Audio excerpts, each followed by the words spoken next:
İşte bu. Bunu ben yaptım. Ben.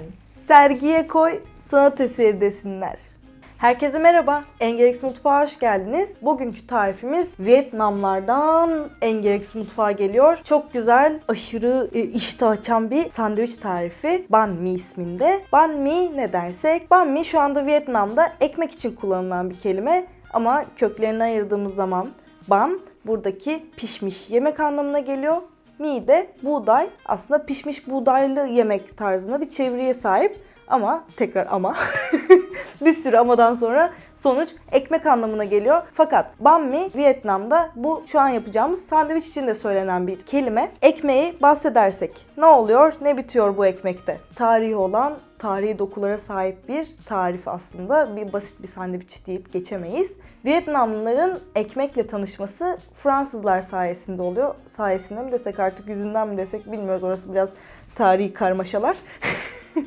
Tarihin üzüntülü olayları ortaya bir yemek çıkarmış. Vietnamlılar Fransız bagetini görüyor ve diyorlar ki biz de bu ürünleri kullanarak kendimize has bir ortaya yemek çıkartabiliriz. Fransızlar işte bagetlerini alıyor, içine şarküterilerini koyuyor, pate denen ciğer pürelerini koyuyor, kendilerine yemekler yapıyor. Vietnamlılar durmuyor. Diyor ki abicim oturun şuraya bir masaya, tamam mı? Biz bu Fransız bagetini ve bu yemek tarzını bir alabiliriz kendimize, bir şekilde değiştirebiliriz kendi yöntemlerimizi diyorlar. Bageti alıyorlar, ne yapıyorlar? Daha ince bir dış katman, yumuşacık bir iç yapıyorlar. Bu ekmeği elde ediyorlar, banh mi ekmeğini. Gelin görün ki elde ettikleri ekmek ne oluyor? Anam babam somun ekmeği. Yapısı olarak birbirine çok benziyor bu iki ekmek. O yüzden ben de bu tarifle ne yapıyorum? Bu fırınlarda görmeye alışık olduğumuz küçük sandviç ekmekleri yapıyorum. Ben buna minik somun ekmeği diyorum. Sandviç ekmeği diye bulabilirsiniz. Şöyle bir masaya bakıyorum. Konuşmam gereken çok fazla şey olduğunu düşünüyorum. Öyle bir basit sandviç tarifi deyip geçemezsiniz abi Bambi'ye. Bambi dedim. Bambi. Ne var başka bu tarifimizde özellik olarak? Bir önceki videomu izlemiş olan takipçi bireylerim bilir. Vietnam'ın turşusunu yapmıştık. İçinde Japon turbu ve havuç bulunduran bu tarifi şuradaki karttan giderek izleyebilirsiniz. Çok uzattım. Çok uzattım. Video bitecek neredeyse. Hadi tavuklarımızı marine ederek tarifimize başlayalım. Şimdi sosumuzla tavuğu karıştırma vakti. Tavuk pirzola diye geçen bu kemiksiz parçalarını kullanıyorum. Böyle ızgara yapılan etlerde biraz daha yağlı olması, derili olması benim hoşuma gidiyor. Yağlı veya derili veya ikisi bir arada. Ama siz sevmiyorsanız tavuk göğsü de kullanabilirsiniz. Normalde aram çok iyi değildir ama kullana alıştım. Aramı artık düzeltmek istiyorum. İstiridye sosum var. Ya ilk başta bir kokusu böyle bir insana itici geliyor. Allah'ım bu gerçekten yemeklerde kullanınca güzel oluyor mu diyor insan ama güzel oluyor. Artık darısı balık sosunun başına diyorum. Gerçekten balık sosuyla asla barışabileceğimi hiç sanmıyorum ya. Soya sosum var. Marinemize acılığını verecek olan sriracha sosumuz var. Sriracha mıdır artık, sriracha mıdır ne diyorsanız işte o acı sos. Bir yandan da sosumuza tatlılığını verecek toz şeker ekledim. Ve son olarak mirin. Her zaman derim, mirin yoksa ne yapıyorsunuz? Evet. Ya böyle bir çay bardağı değil, su bardağının içine bir tatlı kaşığı suyla sıcak suyu karıştırarak tatlı bir su elde ediyorsunuz. Onu kullanıyorsunuz veyahut daha kolay yöntem su ekliyorsunuz, şeker miktarını arttırıyorsunuz. Eğer tarifte şeker kullanılıyorsa. Mirin aynı zamanda etlerin kokusunu yok etmek için kullanılıyor. Bu et kokusundan hoşlanmıyorlar genelde Asya ülkelerinde. Ama bilmiyorum, belki benim kendi düşüncem. Ben hiçbir zaman etin kokusundan o kadar rahatsız olmuyorum ve yani bir etin kokusunu yok etmek için de mirin kullanma ihtiyacı duymadım şu ana kadar. Tavuk marinasyonum hazır. Üstünü streçleyip buzdolabına kaldırıyorum. Bekleme süresine derseniz canınız ne kadar istiyorsa. Vaktiniz varsa yarım saat, bir saat. Yoksa ilk başta bunu yapın. Diğer sandviç malzemelerini hazırlarken o beklesin, kendi kendine bir şeyler olsun orada. Sırada sandviçimizin içinde kullanacağımız sebzelerimizi doğramak var. Ne var sebzelerden? Salatalığımız var. Acıyı seviyorsanız çili biber var. Bu da sivri biber, normal bildiğimiz. Şimdi onları ince ince, Yasemince bilenler var mı? Doğruyoruz. Bilen kaldı mı? İnternette bunu bilenler var mı Enes? Kaldıysa bile bence şu an videoyu terk ediyorlardır. Ben utandım. Bu ne kötü bir espriydi. Bu kadar yakından çekme. İzleyenler sonra parmaklarımı keseceğim diye kalp krizi geçiriyor. Şu an gerilim müziği verebiliriz buraya. Düp düp düp düp düp düp. Bir adet salatalığımızı sanki yüz maskesi yapacakmışçasına ince doğradıktan sonra tabağa alıyoruz. Daha sonrasında çili biberleri alıyoruz. Onları da ince ince doğruyorum. İnce ince tuttum kendimi. Okey. Burada tamamen göreceli. Siz ne kadar bol malzemeli, bol acılı istiyorsanız o kadar miktarını arttırabilirsiniz ama çok da abartmamakta fayda var diye düşünüyorum. Sırada bu dostlarımızın yeşil ve yüksek ihtimalle acı olmayan versiyonu var. Onları da aynı şekilde doğrayacağım. Ama ikisini aynı yerde doğradığım için büyük ihtimalle acı değilse de artık acı. Sandviçte yeşillik olarak mis gibi kokan kişniş kullanacağım. Sevimli mahalle manavım her zaman kişniş getirir. Oradan onu buradan izliyorsa öpücüklerimi yolluyorum. Siz sevmiyorsanız, kişnişten hoşlanmıyorsanız diğer bir arkadaşı olan kişnişin maydanozu kullanabilirsiniz. Evet, tavuklara biraz daha zaman tanımak istediğim için sırada yapmak istediğim ekmeğin içine süreceğimiz bu sos olacak.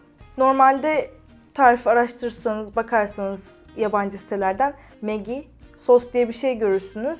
Allah aşkına o ne ya? Onu nereden bulayım ya? Dedim ki yapılsa bunun içine bir tane acılı mayonez yapılır. Herkesin kafası rahat eder. Tabakta mayonez, sriracha ve biraz da bal var. İnanmayacaksınız ama karıştırıyoruz. Esprilerimiz niye bu kadar çok kötü?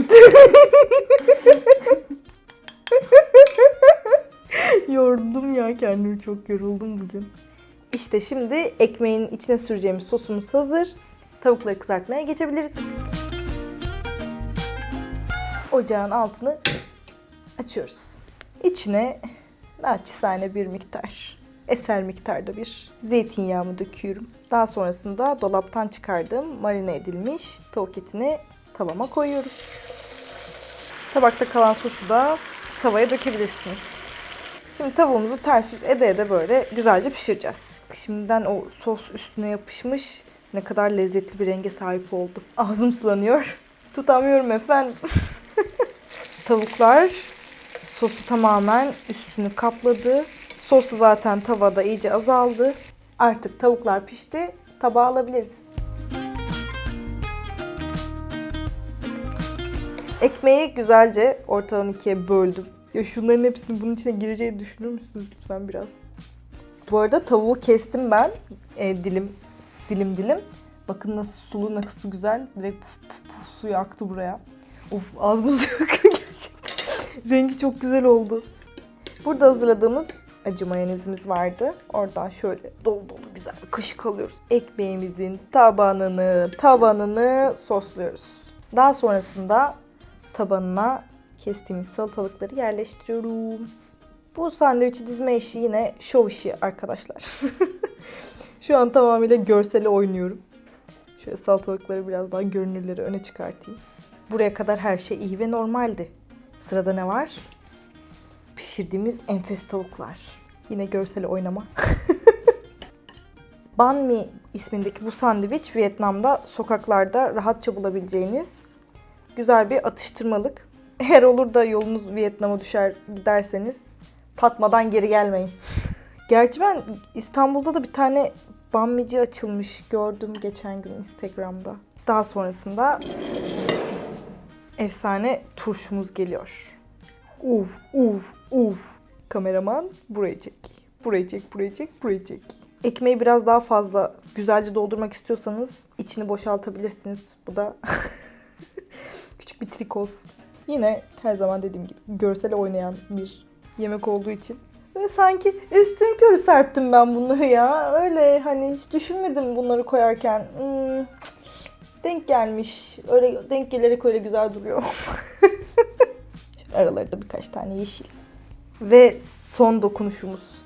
Kokladığımda, gördüğümde, duyduğumda bana her zaman Vietnam mutfağını hatırlatan kişniş.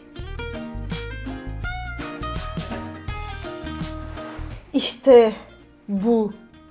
Bunu ben yaptım. Ben. Müzeye koy, sanat eseri desinler. Müzeye niye koyuyorsan? Sergiye koy, sanat eseri desinler. Herkese şimdiden afiyet olsun. Kıyamıyorum. Kıyamıyorum gerçekten. Öyle bir kocaman ki bir de. Ortadan ikiye keseyim mi dedim. Kamera boy kesme gerek yok dedi. Hemen de şikayet ettim. Efsane.